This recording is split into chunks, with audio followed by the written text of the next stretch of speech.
السلام علیکم ورحمۃ اللہ۔ دیکھیں بریلوی حضرات کس طرح سے قرآن کو رد کرتے ہیں، اور جب ان کو پیش کیا جائے ان کی عبارتیں، ان کی حرکتیں، پھر گالی دیتے ہیں۔ مبشر جیسے لوگ اپنے آپ کو مفتی کہتے ہیں، پھر گالی بھی دیتے ہیں۔ گالی بھی آپ کو میں سناؤں گا ان کی۔ دیکھیں انوار الشریعہ جامع الفتاوی جب آپ ان کی پڑھیں گے جلدیوں، کیا لکھتا ہے بریلوی ایک سوال کے جواب میں؟ حضرت عیسیٰ دوبارہ کیوں آئیں گے، اس کی وضاحت وہ کر رہے ہیں۔ لکھتے ہیں کہ دوبارہ وہی بھیجا جاتا ہے جو پہلی دفعہ کامیاب نہ ہو امتحان میں، اس لیے اس کو دوبارہ بھیجا جاتا ہے۔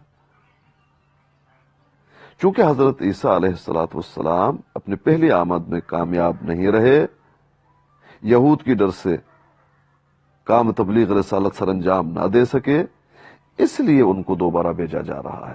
دیکھ لیں آپ، حالانکہ جو وجہ دوبارہ آنے کی اللہ پاک نے بتائی ہے وہ تو لمبی تفصیل ہے، لیکن جو وجہ بتائی ہے وہ دیکھیں وہ کیا ہے۔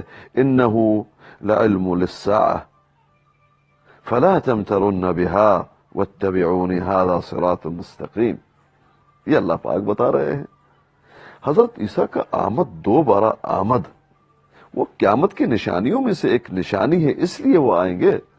اور بھی بہت سارے نشانیاں ہیں، صلیب کو توڑیں گے، یہ تمام باتیں لمبی ہو جائے، لیکن دیکھو قرآن مجید موجود ہے، احادیث موجود ہیں کہ کیوں آئیں گے۔ یہ کیا وجہ بتا رہے ہیں؟ کیونکہ کامیاب نہیں ہوئے ہیں، ناکام ہوئے ہیں، اس لیے۔ دیکھ لیں آپ، یہ ہے ان کے عالم، اس طرح کی بکواسات کرتے ہیں۔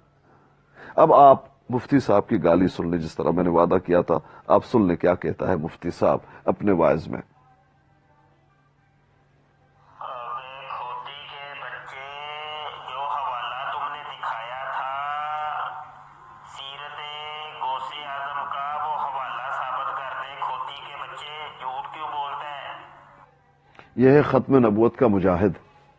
جب ان کو کہا جائے کہ لیس المؤمن بالطعان ولا باللعان، جب حدیث پیش کی جائے تو یہ حرکتیں کرتے ہیں۔